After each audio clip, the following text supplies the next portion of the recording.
몸이 천냥이면 눈은 900냥이다라는 말이 있습니다. 눈의 건강이 곧 몸의 건강이라는 뜻일 텐데요. 눈은 우리 몸에서 가장 정교한 기관 중에 하나이기도 하지만 노화가 가장 빨리 진행되는 곳이기도 하답니다. 네, 나이가 들면 찾아오는 불청객 노안인데요. 네. 이렇게 노안이 시작된다 싶으면 점검을 더더욱 철저하게 해야 된다고 합니다. 또 혹시 모를 질환이 숨어 있을 수도 있다고 하네요. 네, 100세 시대까지 당당하게 건강하게 걸어가기 위해서는 눈의 건강을 지키는 게 무엇보다 중요할 것 같은데요. 오늘 TV 메디컬 약손 이 시간을 통해서 노안의 종류와 또 증상, 대표적인 안 질환에 대해서 알아보도록 하겠습니다. 인간에게 가장 중요한 감각기관 눈. 눈은 평생을 한시도 쉬지 않고 일을 한다. 게다가 현재는 연령을 불문하고 눈을 혹사하는 시대. 노안이란 불청객은 점차 빠르게 다가온다. 보통 40대가 되면 그 스마트폰이나 또는 가까이에 있는 사물이 잘 안 보이기 시작하는데 그걸 되게 노안이라고 얘기를 합니다. 그때 본인이 쓰고 있는 안경을 바꾸어 보거나 또는 돋보기를 썼을 때 시력이 더 좋아진다면 크게 걱정은 안 하셔도 되지만 만약에 안경을 써도 전혀 차이가 없다면 다른 질환이 동반되어 있을 가능성이 높기 때문에 꼭 안과 진료를 받아보셔야 합니다. 단순한 시력 저하 역시 가볍게 볼 것이 아니다. 노안으로 인한 흐릿한 시야는 또 다른 피해의 원인이 되기도 한다.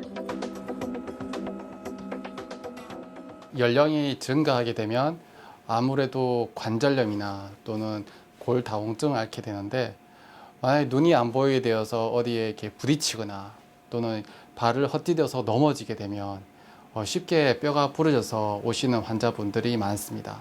노후에도 눈 건강이 아주 중요하다고 생각됩니다. 피할 수 없다면 늦추는 것이 최선.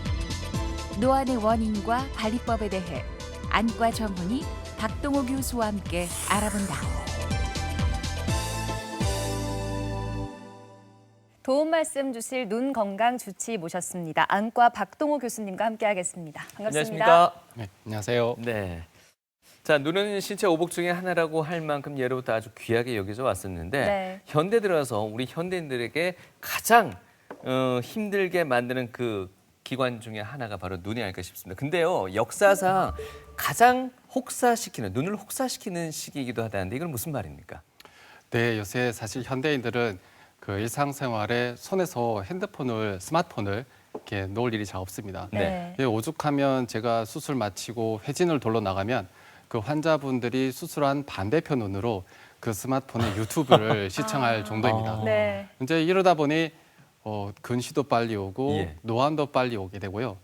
또 최근 연구 결과에 따르면 그 밤에 자기 전에 스마트폰을 또 바라보면 눈의 안압이 올라간다는 연구 결과도 있습니다. 네. 예. 눈 건강을 위협하는 방해하는 요소들이 곳곳에 자리하고 있는 것 같습니다. 네. 그래서 눈 건강에 신경을 쓰지 않을 수가 없는 것 같은데요. 일단 눈 구조부터 자세하게 알아보도록 하겠습니다.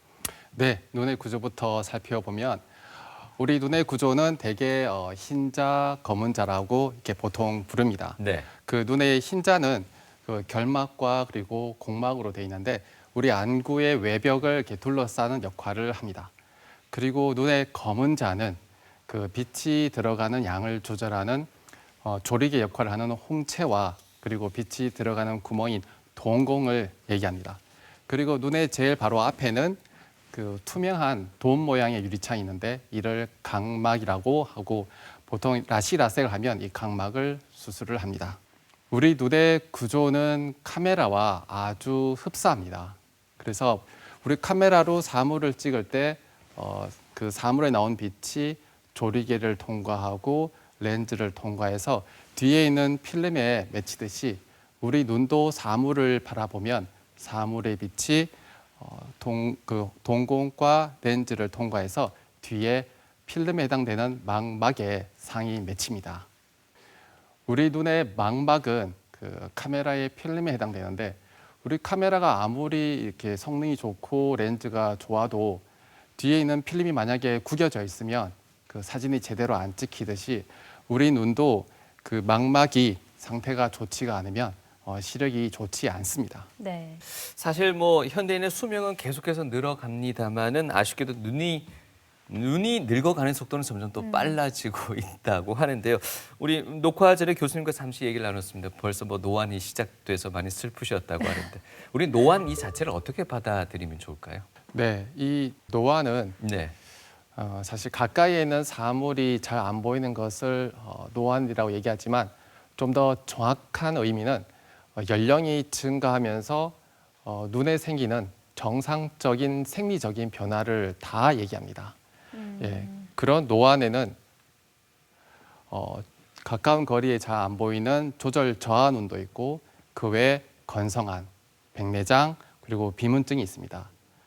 근데 이 노안과 증상이 아주 흡사하지만 노안이 아닌 질환이 있는데 거기에는 당뇨 망막병증, 정맥 폐쇄 그리고 황반 변성이 여기에 들어갑니다. 네.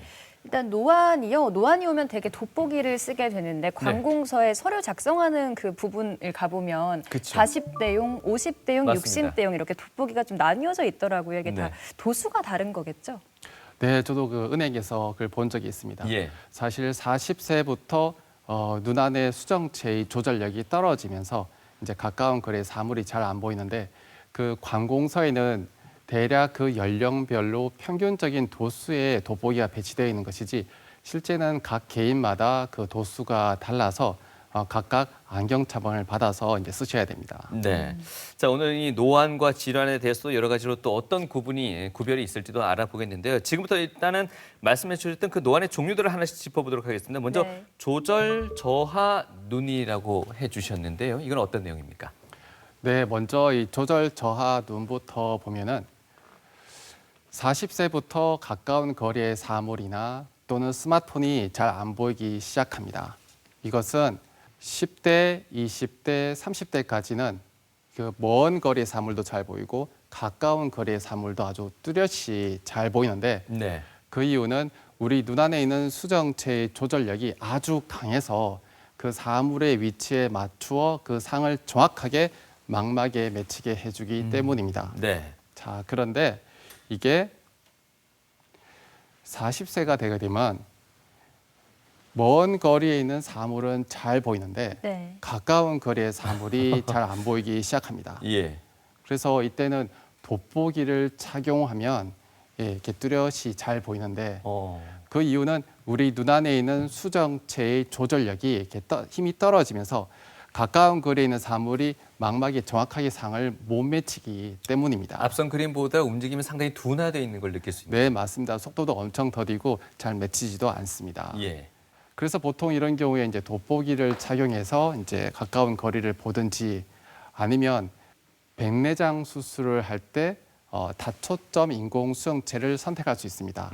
이 렌즈를 선택하면 그 원거리와 근거리에 있는 사물이 망막에 정확하게 상이 맺히게끔 도와줍니다. 그런데 이게 다 한 가지 조건이 필요한데 네. 이것은 망막이 정상일 때만 이 다초점 렌즈가 힘을 발휘합니다. 이 만약에 이렇게 비정상적인 망막 질환을 갖고 있으면 사실 그 다초점 렌즈가 큰 의미가 없게 됩니다. 네. 망막의 상태가 정상일 때만 다초점 인공 수정체 삽입이 가능하다고 하셨는데 네. 그럼 삽입을 하게 되면 시력이 어느 정도까지 회복이 되는지도 궁금하고요. 그 효과가 영구적인 건가요? 네, 그런 질문을 상당히 많이 받는데요. 네. 그 만약에 백내장을 수술할 당시에 그 백내장 이외에 다른 부위가 다 정상이라면, 그러니까 망막도 정상이라면 이론적으로는 백내장 생기기 전의 시력만큼 올라가야 됩니다. 그런데 만약 백내장 외에 다른 문제가 있다면, 예를 들면 망막의 상태가 좋지가 않으면 그만큼 시력이 올라가기 힘듭니다. 네. 그리고 백내장은 평생 한 번만 수술을 하게 되는데 이제 단 수술 후에 렌즈 뒤에 그 뿌옇게 혼탁이 오는 경우가 있습니다. 그걸 후낭 혼탁이라고 하는데 그때는 레이저로 이렇게 창을 만들어서 뚫어주면 잘 보이게 됩니다. 네. 자, 조절 저하 눈에 이어서 이번엔 이 증상에 대해서 알아보겠습니다. 눈에 모래가 들어간 것처럼 좀 뻑뻑할 때도 있다 그러고요. 네. 눈알이 빠질 것처럼 아프다고도 합니다. 건조한 눈, 건성안에 대해서 알아보겠는데요. 건성안 때문에 시력이 직접 나빠지기도 한다는데 사실입니까? 네, 맞습니다. 우리가 보통 여기 시청자분들 중에서도 이 건성안 때문에 그 눈에 눈물약을 항시 놓고 계시는 분들이 많을 거라고 생각됩니다. 네. 이 건성화는 우리 눈에 눈물샘에서 나오는 눈물량이 적거나 또는 눈물의 성분이 건강하지 못해서 생기는데 이렇게 충혈이 되거나 또는 눈이 빠질 듯이 아프거나 개기거나 또는 이렇게 사물이 잘 보이지가 않습니다. 네. 네, 안구 건조증 심하신 분들은 인공 눈물을 또 처방 받으셔서 사용하곤 하시는데 이게 또 너무 많이 사용하시다 보면 남용을 하실 수도 있고 그렇죠. 이게 또 하나의 좋은 치료법이 된다 이렇게 보면 되는 걸까요? 네, 사실 그 환자분들은 남용하기보다는 너무 아껴서 안 쓰시는 경우가 많습니다. 두 번 네. 쓰시고 세 번 쓰시고 하나로. 네, 그런 경우도 많고 또는 예. 하루에 뭐 한 번 내지 두 번밖에 안 넣는 분도 네. 많습니다. 사실 그 건성환이 생기는 원인 중에 그 눈물 공장에서 눈물을 적게 만들어내는 경우에는 그때는 내가 눈에 눈물약을 넣으면 그게 눈 안에서 머무는 시간이 뭐 수초에서 수분밖에 되지 않기 때문에 네. 하루에 두 번, 세 번 이렇게 넣으셔가지고는 그렇게 약효가 있다고 보기 힘듭니다. 그래서 그때는 좀 더 자주 넣는 게 좋습니다. 근데 건조증이라고 해서 인공 눈물을 사용하기도 하는데 또 건조증의 증상 중에 하나가 눈물이 많이 나는 증상도 있는 걸로 저는 알고 있거든요. 아, 그런가요? 네. 네, 맞습니다. 이게 좀 아이러니하게 들릴 수는 있는데 내 눈이 너무 건조해지면 앞에 보여드린 것처럼 이렇게 이물감이나 또는 이렇게 통증이 옵니다. 그러면 내 눈의 주위에 있는 눈물샘에서는 반사작용으로 눈물을 급격하게 쏟아내는데 이게 문제는 그러한 눈물들이 내 눈 안에 오래 머물러 있으면 괜찮은데 또 그게 또 빠져나가 버리고 금세 이렇게 마르게 됩니다. 그러면 또 내 눈이 또 따갑고 또 아파서 또 눈물이 나고 이게 반복적인 악순환이 생겨서 환자분들은 의사 선생님은 건성환이라 하는데 네. 저는 눈물이 많은데 이게 이해가 안 돼요라고 얘기를 하십니다. 네. 앞서 눈물 공장이라는 표현을 쓰셨는데요. 눈물샘을 말씀하시는 걸 텐데 네, 맞습니다. 거기에서 눈물이 적게 만들어진다는 건 또 어떠한 질환 중에 하나인가요?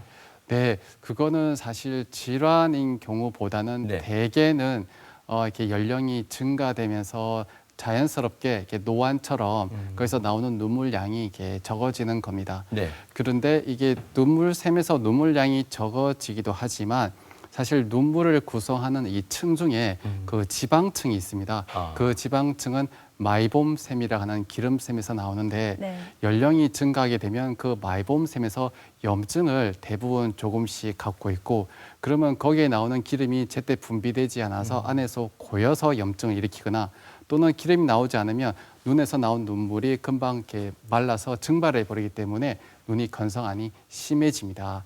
이제 그런 경우에는 마이봄샘 치료를 위해서 온찜질을 할 수도 있고 또는 항생제를 먹을 수도 있고 또 요새는 레이저 치료를 그 눈 주위의 마이봄샘에서 보다 더 기름의 분출을 보다 더 매끄럽게 하도록 도와주고 있습니다. 예.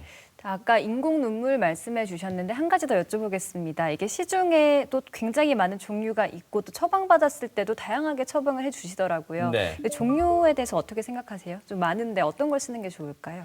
네, 그 말씀하신 것처럼 요새는 눈물약 종류가 너무 많아서 환자분들이 갖고 오실 때 보면 너무 다양하게 많이 갖고 있습니다. 그래서 저희는 이제 환자분의 어떤 증상에 맞추어서 이제 선택을 하게 되는데 그 눈물약 점도가 이렇게 낮은 경우는 눈에 넣었을 때 상쾌한 기분이 들지만 이게 대신 빨리 말라버려서 또 자꾸 넣어줘야 됩니다. 네. 예. 그런데 점도가 높은 경우에는 이게 끈적끈적하기 때문에 눈에 머무른 시간이 길어서 훨씬 더 건성환의 증상은 줄어들지만 이렇게 젊으신 분들 중에는 그런 끈적끈적한 느낌을 싫어하시는 분들이 있습니다. 그래서 환자분들에게 처음에는 좀 다양한 어떤 점도를 시도해 보고 환자분이 제일 만족해 하시는 그거를 이제 선택해서 처방을 내게 됩니다. 네. 자, 이렇게 건성안까지 알아봤고요. 대표적인 노인성 안 질환으로 백내장이 있습니다. 우리 부모님들 좀 눈이 침침하다 하시면 백내장을 의심해보곤 하는데 네. 이 백내장은 저희가 어떻게 좀 쉽게 이해할 수 있을까요? 네, 보통 어르신들이 백내장 때문에 많이 힘들어 하시는데요. 이 백내장은 우리 눈 안에 이제 수정체라는 부분이 있습니다. 그게 빛을 모아서 뒤에 있는 망막에 상이 맺히게끔 도와주는데요. 이게 만약에 연령이 증가하면서 이 앞에 있는 수정체가 이렇게 뿌옇게 혼탁이 옵니다. 그렇게 뿌옇게 혼탁이 오는 것을 백내장이라고 하고 이런 경우에는 수술할 수밖에 없습니다. 이 백내장 때문에 빛이 들어오면 빛이 산란되어서 눈부심이 있거나 또는 그 빛을 정확하게 망막에 못 맺히기 때문에 이게 시력이 떨어지게 됩니다. 백내장을 현미경으로 살펴보면 처음에 이렇게 젊을 때는 이렇게 투명한 빛이다가 갈수록 레몬 색깔, 그다음에 좀 진한 노랑 색깔, 더 심하게는 이제 호박 색깔로 되다가 아주 심할 때는 이렇게 하얀색으로 될 때도 있습니다. 연령별 백내장 환자 수 통계를 보면 60대 이상에서 83.2%를 차지하는데 그만큼 60대 이상이 되면 거의 대부분이 백내장을 갖고 있다고 보시면 됩니다. 네. 네. 백내장과 또 하나 또 상당히 좀 헷갈리는 게 녹내장이라고도 합니다. 많은 분들 또 병원 찾으시던데요. 녹내장도 좀 설명해 주실까요? 네, 그 백내장과 녹내장은 너무 이름이 비슷해서 헷갈리는데 네. 백내장은 우리 눈앞 안에 있는 수정체가 연령이 증가되면서 이렇게 뿌옇게 혼탁이 와서 시력이 떨어지는 일종의 나이에 따른 정상적인 변화인 것이고 녹내장은 눈에 있는 안압이 증가해서 시신경이 압박되어서 또는 혈액의 흐름에 장애를 받아 시신경 장애와 그리고 시야가 결손되는 질환입니다. 네. 자, 백내장과 녹내장 구분까지 들어봤습니다. 네. 또 이런 증상도 있더라고요. 눈앞에서 날벌레가 돌아다니는 것 같은 그런 증상 호소하는 분들 계시는데 이건 어떤 질환인가요? 네, 지금 말씀하신 그런 증상은 비문증이라고 하는데 네. 우리 이게 한자를 살펴보면 날비, 모기문, 증세증 이렇게 비문증 또는 날파리증이라고 합니다. 이게 갑자기 생기는 경우가 많은데요. 그 맑은 날 하늘을 올려다볼 때 또는 그 밤에 그 집에서 형광등 올려다볼 때 네네. 뭔가 날파리 같은 것들이 이렇게 돌아다니기 시작합니다. 어떤 분들은 벌레 같다고 얘기하시고 어떤 분은 이렇게 귀신 머리카락 같다고 얘기를 하시는데 네. 이게 왜 생기는지 한번 들여다보면 이 우리 눈의 안구는 이렇게 구형이고 한 직경이 22에서 23mm 됩니다. 그 눈 그 안에는 그 투명한 유리체라고 하는 젤리가 가득 차 있습니다. 그리고 아까 눈앞에는 제가 빛을 모아주는 수정체가 있고 그다음에 그 뒤에는 카메라의 필름에 해당되는 망막이 뒤에 있습니다. 그런데 이게 연령이 증가되면서 이 가운데 있는 유리체가 수축을 하기 시작하고 이 수축을 하면 뒤에 있는 망막과 유리체가 원래 붙어 있어야 되는데 이게 30대, 40대, 50대가 되면서 점차 이렇게 분리가 됩니다. 아하. 이것을 후유리체 박리라고 합니다. 이렇게 후유리체 박리가 생기면 이렇게 분리된 그 콜라겐 조직들이 응집되면서 자기들끼리 이렇게 뭉치게 되는데 밝은 곳에 가서 빛이 이렇게 들어오면 거기에 그림자가 이렇게 망막에 맺힙니다. 네. 예. 그래서 사람들은 날파리가 앞에 있다라고 하지만 실제로는 눈 안에 있는 부유물의 그림자를 그걸 보고 있는 것입니다. 네. 비문증의 유병률을 살펴보면 50, 60대에서 62.5%로 중장년층에 많이 생기는데 결국 이것도 연령이 증가할수록 생기는 어떤 정상적인 변화입니다. 사실 아직까지는 그렇게 경험을 하지 못해서 이해가 좀 부족합니다만 백내장 그리고 비문증 이 공이 5, 60대 내지는 70대 많이 발병한다고 했습니다. 어떤 증상이 좀 더 생활하는 데 더 큰 불편을 미치게 되는 걸까요? 사실 둘 다 환자분들이 느끼는 불편감은 다 예. 동일합니다. 예. 동일한데 이제 문제는 이게 만약에 정상적인 나이에 따른 변화라면 그나마 걱정을 좀 덜 해도 되는데 네. 이게 만약 노안이 아니라면 그러니까 이게 만약에 질환이라면 이제 큰 문제가 되는데 더 큰 문제는 이게 노안인지 질환인지 이 스스로 구분하기가 참 불가능합니다. 네. 그래서 이게 정말 큰 문제라고 생각됩니다. 네.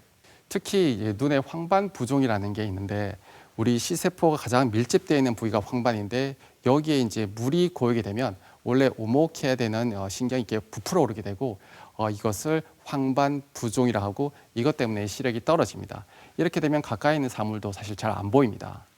이런 황반 부종을 유발하는 망막 질환은 이렇게 당뇨, 망막병증, 망막증매 폐쇄 그리고 황반병성 이렇게 세 가지가 있습니다. 네, 또 30대부터 당뇨로 고생했던 세종대왕이 네. 말년에 눈 건강이 너무 나빠져서 실명을 했다는 그런 기록이 있습니다. 현대의학에서는 당뇨 망막병증으로 추측하고 있다고 하는데 이 병은 어떤 병인지 자세하게 설명해 주세요. 네, 그 당뇨 망막병증은 이 당뇨병으로 인한 생긴 합병증인데 먼저 당뇨병 유병률을 살펴보면 최근 10년 사이에 한 54%나 증가했습니다. 이제 그러다 보니 따라서 당뇨병의 합병증인 당뇨망막병증도 최근에 64%나 이렇게 증가했습니다. 이 당뇨망막병증은 당뇨병으로 인해 생긴 대표적인 혈관성 합병증인데 이 나쁜 혈관이 터지면서 피가 이렇게 망막에 덮이거나 또는 이제 신경에 물이 고여서 부종이 생기면 이로 인해서 시력이 떨어지게 됩니다. 이 처음부터 수술하지는 않고 이제 처음에는 안내 레이저 치료나 안내 주사술로 이렇게 치료를 받다가 나중에 이걸로도 치료가 제대로 안 되면 유리체 절제술이라는 수술을 받게 됩니다. 네. 그렇다면 이 안내 레이저 치료나 안내 주사술로 되지 않을 경우 유리체 절제술까지 말씀해 주셨는데 이 정도면 시력이 어느 정도까지 회복이 될 수 있을까요? 네, 그 환자분들이 수술을 받을 정도의 상태가 되시면 예. 이게 저한테 꼭 물어보는 게 이제 약간 피를 제거하고 나면 네. 잘 보이느냐라고 그렇죠. 묻습니다. 근데 이때 참 대답하기 힘든 게 이게 피 출혈이 이 정도까지 난다면 그만큼 당뇨병도 심한 상태이고 당뇨 합병증도 망막에 심하게 됐기 때문에 그 신경세포의 어떤 기능도 많이 떨어져 있는 상태입니다.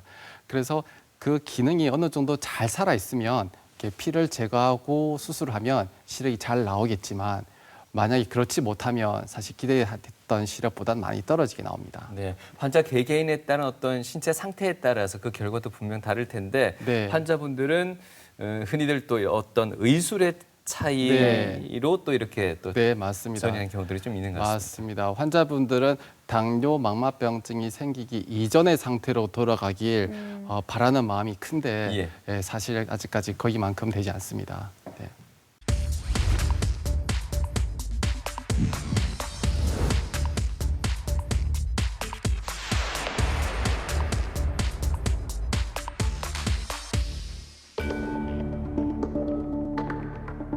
당뇨 망막병증으로 병원을 다니기 시작한 지 벌써 3년째.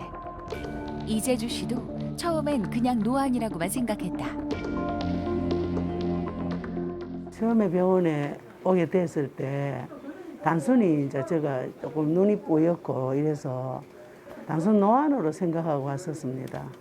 그래서 이제 정밀 검사하니까 당뇨 망막 증세의 후유증으로 그래가 판명됐을 때 너무 놀랐지요, 뭐. 그리고 이제 백내장기가 좀 있고 우옇게 되면서 그 빛바림 현상이 심해졌어요. 햇볕에 나가면 빛바림 현상. 당뇨 망막병증은 국내 실명 원인 1위로 꼽힐 만큼 위험한 질환인데 이제 오랫동안 눈이 안 보이셔서 본인은 노안인 줄 알고 지내다가 돋보기를 써도 안 보이길래 저희 병원에 내원하셨습니다.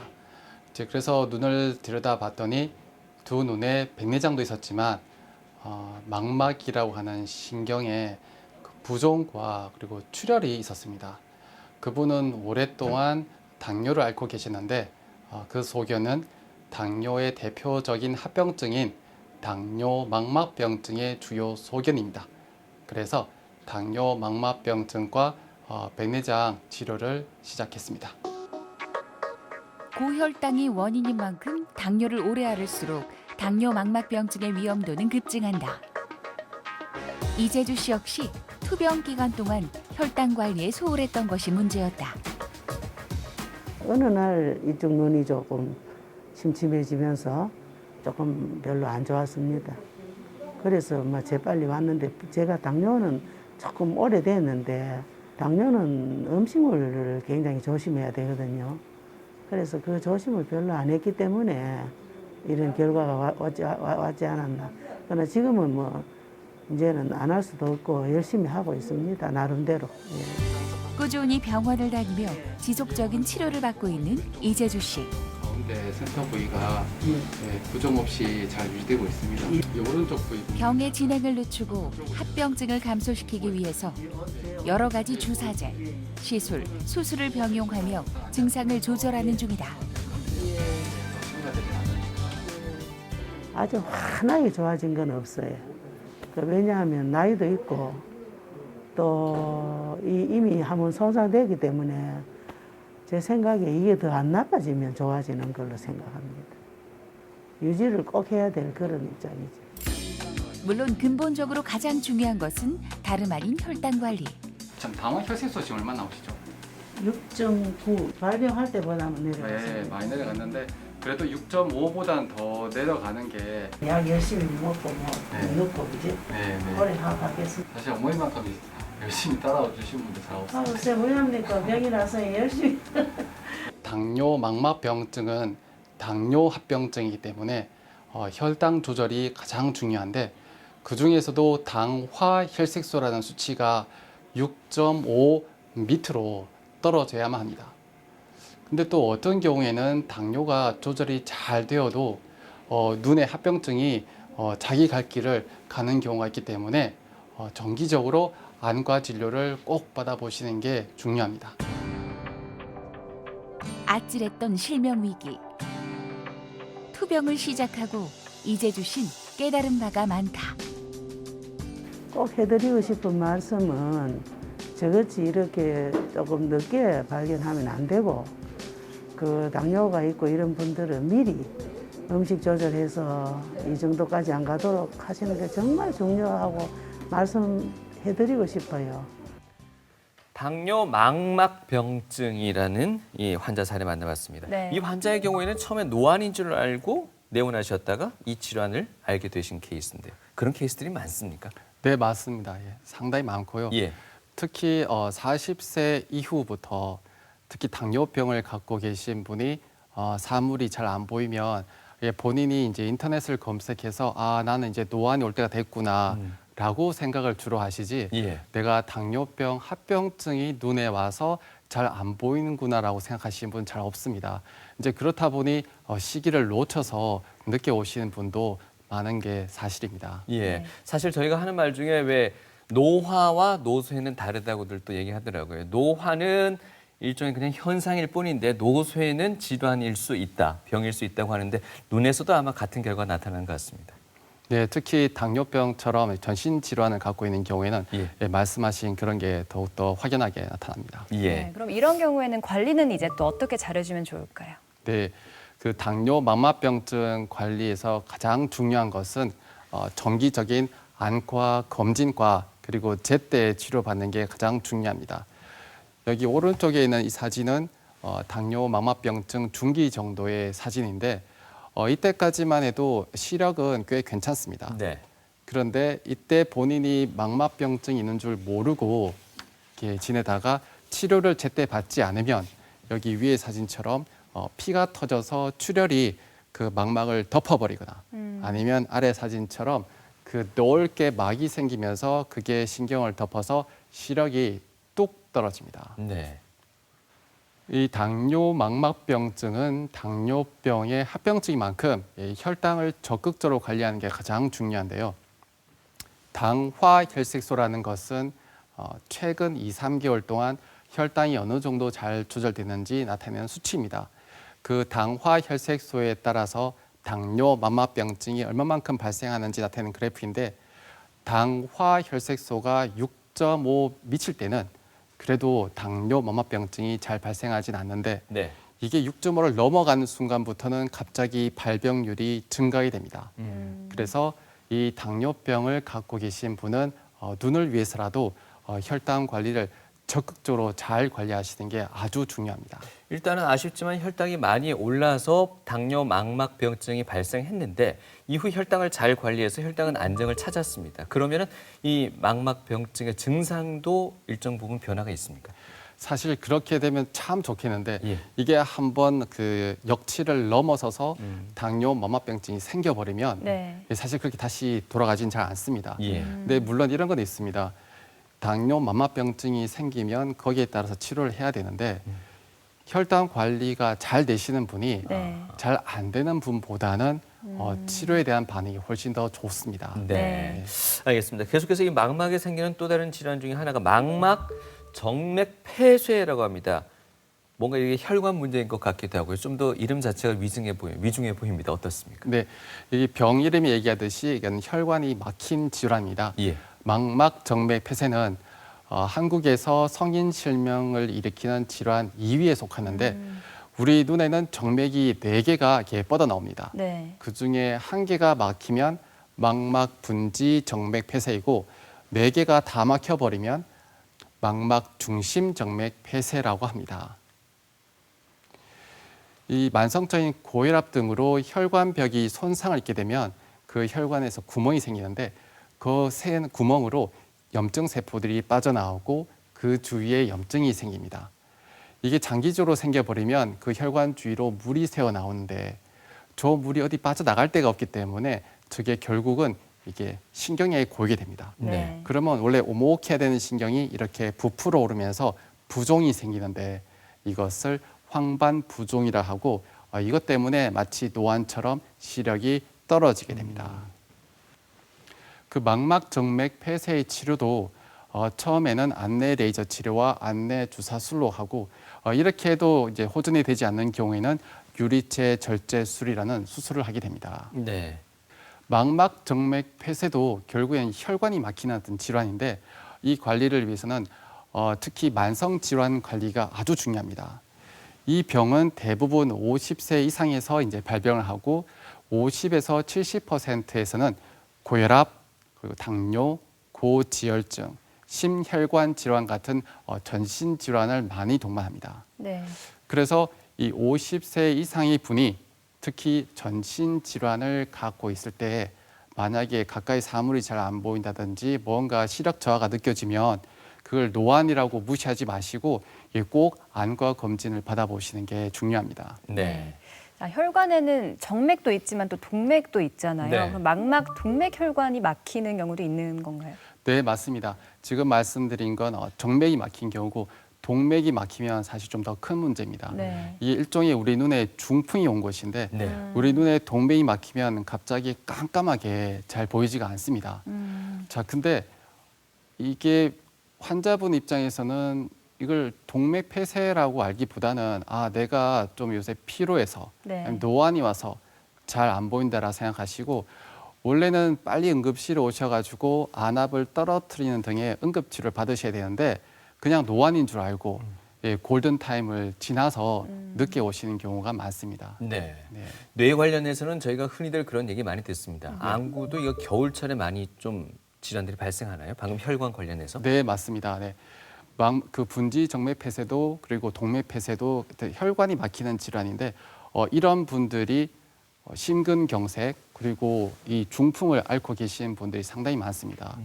그렇다 보니 심근경색이나 중풍이 자주 오는 그 겨울철에 네. 눈에 혈관도 막혀서 잘 오십니다. 예. 혈관 관리가 중요하다는 건 정말 눈을 포함한 모든 곳에 다 그럼요. 해당이 되는 것 같습니다. 자, 또 이번에 알아볼 내용은요. 나이 관련 황반 변성입니다. 나이라는 단어가 들어가는 거 보니까 좀 나이와 연관이 많아 보이는데요. 네, 맞습니다. 이렇게 연세가 드시면서 생기는 병 중 한 개가 나이 관련 황반 변성인데 이 황반 변성에는 초기와 후기가 있고 후기가 되면 밑에 있는 혈관이 위로 올라오면서 이게 출혈이 생깁니다. 이 출혈이 하필 시세포가 가장 많이 밀집되어 있는 그 황반 부위에 생기고 이것 때문에 일상생활에서 우리 가운데 중심 부위가 이렇게 사물이 뭉개지거나 뿌옇게 잘 안 보입니다. 예. 네. 이 황반 변성은 조기 검진이 아주 중요한데 여기 암슬러란 분이 스스로 자가 검진할 수 있는 격자를 만들었고 그걸 암슬러 격자라고 합니다. 이것은 이렇게 집에서도 할 수가 있는데요. 예. 본인이 한쪽 눈을 가리고 30cm 정도 거리에 있는 이 격자의 가운데 있는 까만 점을 바라봤을 때 이 바둑판처럼 똑바로 보이면 정상인데 만약에 위의 그림처럼 선이 이렇게 구부러져 보이거나 네. 또는 아래처럼 검은 점이 덮여져 있거나 또는 이렇게 뭉개져 보이면 이거는 황반 변성일 가능성이 높습니다. 예. 나이 관련 황반 변성이라는 그 병 이름 안에 그 나이라는 말이 들어갈 정도로 이것은 연령과 관계가 높습니다. 네. 여기 유병률을 보시면 60세부터 유병률이 급격히 증가합니다. 그런데 아까 말씀드린 것처럼 60세 이상이신 분들이 잘 안 보이며 노안이라고 생각하시지 네. 아무도 본인에게 나이 관련 황반 변성이 있다고 아무도 생각하지 않습니다. 그래서 60세 이상이신 분이 중심 시야에 앞에서처럼 잘 안 보이는 현상이 발생하면 아, 이거 황반 변성일 수도 있겠다라고나 생각하시고 빨리 검진을 받아보시는 게 중요합니다. 네. 황반 변성 이런 그 질환을 두고도 현재 노안이다라고 치부하는 경우가 많다고 하셨는데요. 그런 경우들은 우리 흔히 일상에서도 나타나는 것 같습니다. 연세 많은 어르신들 눈이 잘 안 보인다, 내지는 귀가 잘 안 들린다, 그리고 또 뭐 말이 잘 안 나온다 등등 얘기하면 적게 듣고 뭐 적게 보고 적게 말하라는 뭐 뜻이다 이런 식으로 또 해석을 하고 말곤 하거든요. 근데 사실 이 질환이라는 건 또 충분히 치료만 잘 하면은 그만큼 빨리 회복될 수도 있다는 부분이 있지 않을까 싶습니다. 황반 변성 같은 경우에는 어떻게 또 치료가 이루어질 수 있을까요? 네, 황반 변성은 예전에는 레이저 치료가 대세였는데 그것은 시력 저하를 너무 일으켜서 요새는 그 안내 주사술을 많이 합니다. 이것은 입원할 필요도 없이 한 5분 내로 주사를 맞고 바로 퇴원하시면 되는데 네. 이게 문제는 일단 눈에 주사를 맞는 게 무섭기도 하고 그리고 약효가 1개월 또는 2개월로 이렇게 짧습니다. 그래서 이렇게 자주 주사를 맞아야 되는 그런 불편감이 있습니다. 나이 관련 황반 변성의 관리가 있는데요. 제일 중요한 것은 금연입니다. 예, 담배가 백해무익하다고 하지만 특히 황반 변성에선 더욱 그렇습니다. 이게 왜냐하면 흡연자가 비흡연자에 비해 발생률이 2.4배나 더 높습니다. 게다가 이 담배는 백내장을 악화시키고 또 앞서 말씀드린 그런 망막 질환을 더욱더 발병을 악화시키는 위험 인자이기도 합니다. 그리고 두 번째는 비만빛 고지혈증을 관리하셔야 됩니다. 이 비만빛 고지혈증은 황반 변성뿐만 아니라 당뇨 망막병증 그리고 망막 정맥 폐쇄의 위험 인자이기도 합니다. 세 번째로는 이 선글라스를 착용해서 그 자외선을 최대한 피하셔야 됩니다. 왜냐하면 자외선은 이 황반 변성을 악화시키기도 할 뿐만 아니라 앞에 말씀드린 백내장을 이 속도를 더욱더 가속화시켜서 좀 더 빨리 오게 만듭니다. 요새 홈쇼핑이나 광고에 보면 루테인이라는 게 자주 등장하는데 네. 이 루테인은 그 황반에 존재하면서 우리 망막을 그 빛이나 또는 스트레스로부터 보호해주는 물질입니다. 근데 이 루테인은 우리 인체에서 스스로 합성되지 않기 때문에 이게 음식을 통해서 이제 섭취를 해야 되는데 주로 케일, 토마토, 브로콜리, 시금치 등 녹황색 채소에 많이 있기 때문에 이것을 많이 섭취하시기 좋고 이것들은 황반 변성 발생 위험을 이렇게 낮춰주는 역할을 합니다.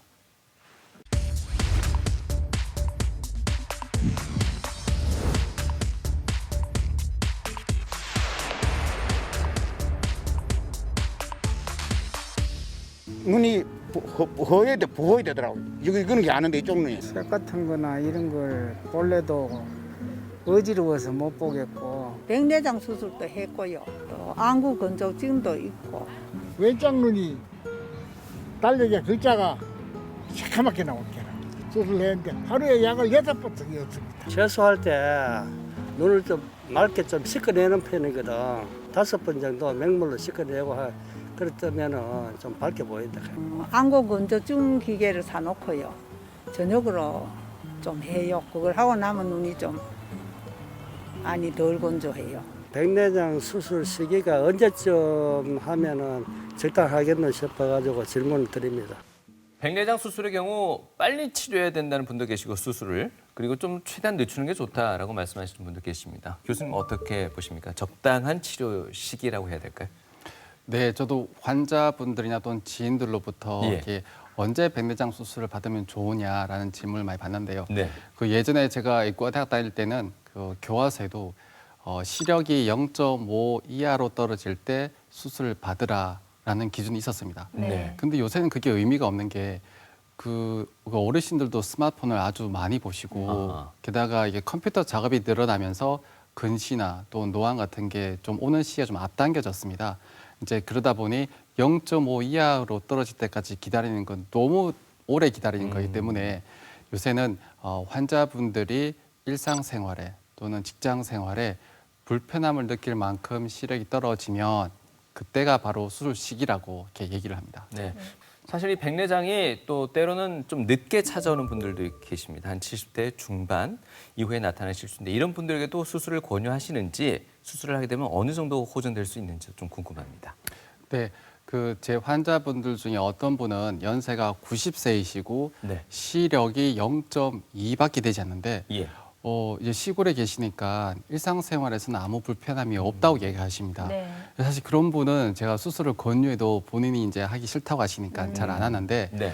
이게 만약에 뭐 자제분들의 권유나 또는 이제 본인이 마음이 바뀌셔가지고 수술을 받겠다고 하시면 이제 수술을 하고 나면은 그 이전보다는 좋아지는 게 확실한데 네. 이게 좀 더 젊으셨을 때 수술했던 것처럼 만약에 시력이 한 1.0이나 0.8 정도는 잘 나오지는 않습니다. 예. 그래서 그 수술을 할 당시에 그분의 신경 상태에 따라서 그 수술 후 시력 예후가 결정되는 게 맞습니다. 예. 그리고 눈에 또 여러 가지 질환이 같이 찾아올 수도 있을 것 같은데 예를 들면 동시에, 예. 백내장과 녹내장 동시에 수술이 가능한 건지 아니면 또 정해진 순서가 있는 건지 궁금합니다. 네, 그 녹내장을 갖고 계신 분이 백내장을 좀 빨리 갖고 계신 분이 있습니다. 근데 보통 그럴 때는 녹내장 치료, 대개 점안제부터 치료하는데 녹내장부터 먼저 치료하는 경우가 많고요. 근데 어떤 경우에는 백내장이 너무 단단해져서 너무 부피가 커지면서 그게 우리 눈의 구조를 압박해서 네. 안압이 올라가는 경우가 있습니다. 그때는 백내장 수술 자체가 녹내장 치료가 되기 때문에 백내장 수술부터 먼저 시행을 합니다. 네. 네.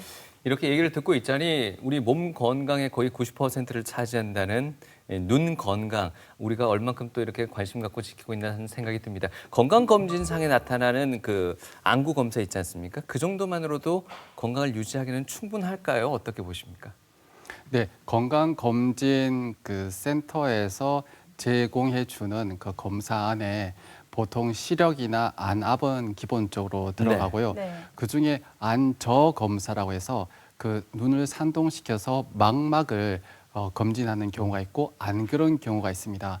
예, 제가 앞에서 계속 말씀드린 그 망막 검사는 눈을 산동시켜서 해야 되는 검사이기 때문에 가능한 검진센터에서 검진 받으실 때 그것도 같이 넣어달라고 이렇게 요구하시는 게 좋을 것 같습니다. 알겠습니다.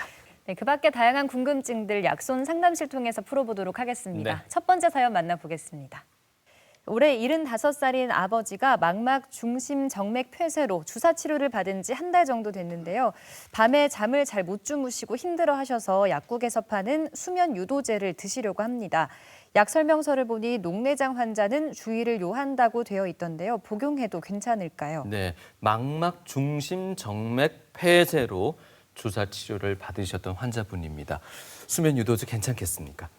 네, 제 환자분들의 가족분들이 주로 이렇게 하시는 질문들인데, 그 점안제, 특히 녹내장 점안제의 경우에는 여러 가지 부작용 및 주의해야 될 그런 약제들이 많습니다. 그래서 이런 수면 유도제의 어떤 부작용 및 조심해야 될 것 중에 녹내장이 있기 때문에 예. 이런 경우에 이제 주치의와 상담을 하셔야 되는데요.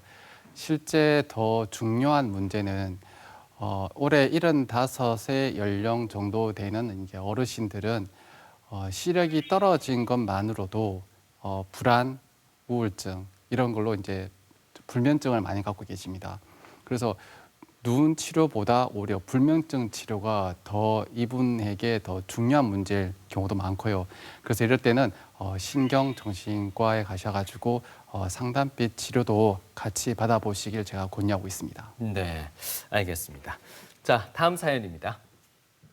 50대 직장인 남자입니다. 지난 5년간 공복 혈당이 정상치를 벗어나 당뇨 경계치인 105에서 115 사이를 유지하고 있습니다.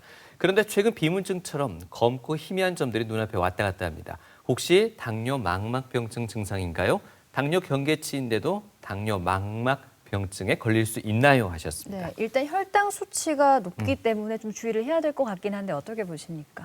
네, 맞습니다. 일단 이분은 지금 50대 남자이기 때문에 그 앞서 말씀드린 그 50대에서 60대의 62.5%가 비문증을 갖고 있습니다. 그래서 이분은 어떤 정상적인 생리적인 안구의 변화로 비문증을 가질 가능성이 높습니다.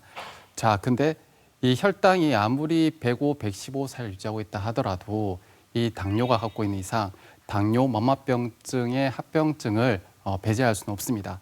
당뇨 망막병증 중에 그 출혈이 생겨서 이렇게 눈에 생기면 그게 마치 비문증처럼 검고 희미한 점들이 왔다 갔다 합니다.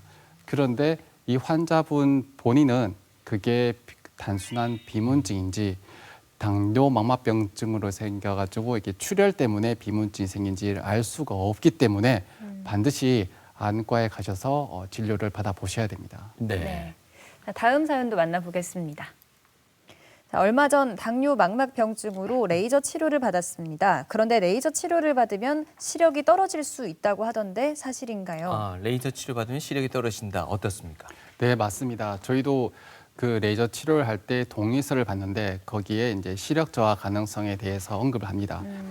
당뇨 망막병증 때문에 레이저 치료를 받을 때는 시세포와 가장 밀집되어 있는 황반 부위를 제외하고는 레이저를 다 칩니다. 근데 이렇게 레이저를 치게 되면 망막이 어느 정도 이렇게 붓게 됩니다.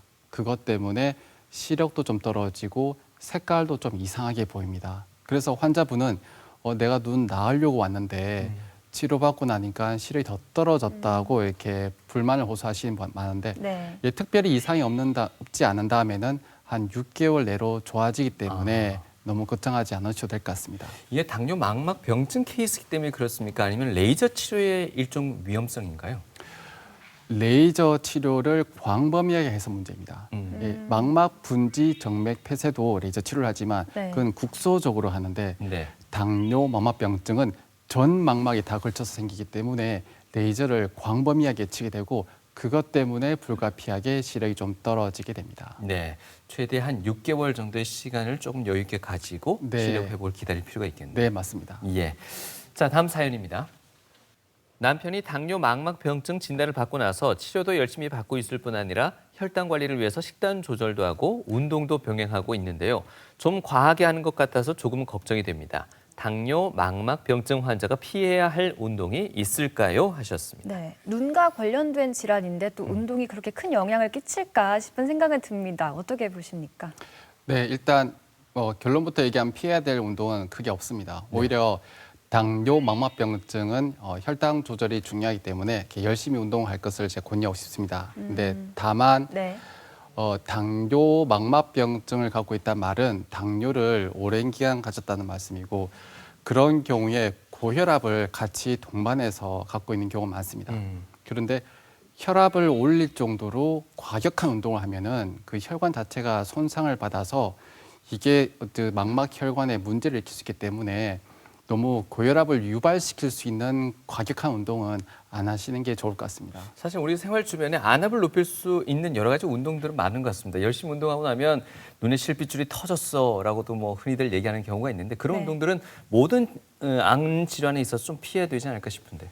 네, 과격한 운동 중에 이렇게 웨이트 트레이닝으로 네. 이게 너무 이렇게 무게를 많이 올려서 내 흉압과 복압을 과도하게 올릴 수 있는 그런 운동은 사실 눈의 안압도 같이 올릴 수가 있기 때문에 저는 이렇게 출혈과 관계된 환자분들에게는 그런 웨이트 트레이닝은 좀 삼가로 얘기하긴 합니다.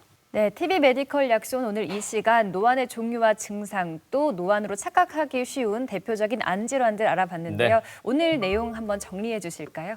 네, 오늘 내용을 정리해서 말씀드리겠습니다. 그 40세부터는 가까운 거리에 있는 사물이나 스마트폰 글씨가 잘 안 보이는 노안이 오게 되는데 이 노안은 이 조절자 눈, 건성한 백내장, 비문증도 있지만 이것과 아주 증상이 흡사한 질환들, 즉 당뇨 망막병증, 정맥 폐쇄, 황반 변성도 있습니다. 이 문제는 이 노안과 질환을 환자분 스스로 구분하기가 힘들기 때문에 40세 이상에서 내 눈이 잘 안 보인다라고 생각되면 이 노안이라고 무시하지 마시고 꼭 안과 가셔서 진료를 받아보시길 권유합니다. 네.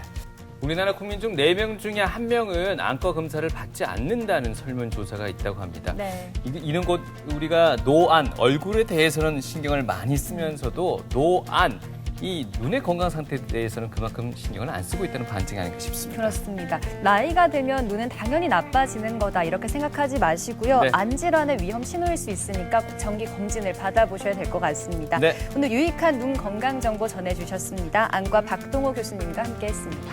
고맙습니다. 감사합니다.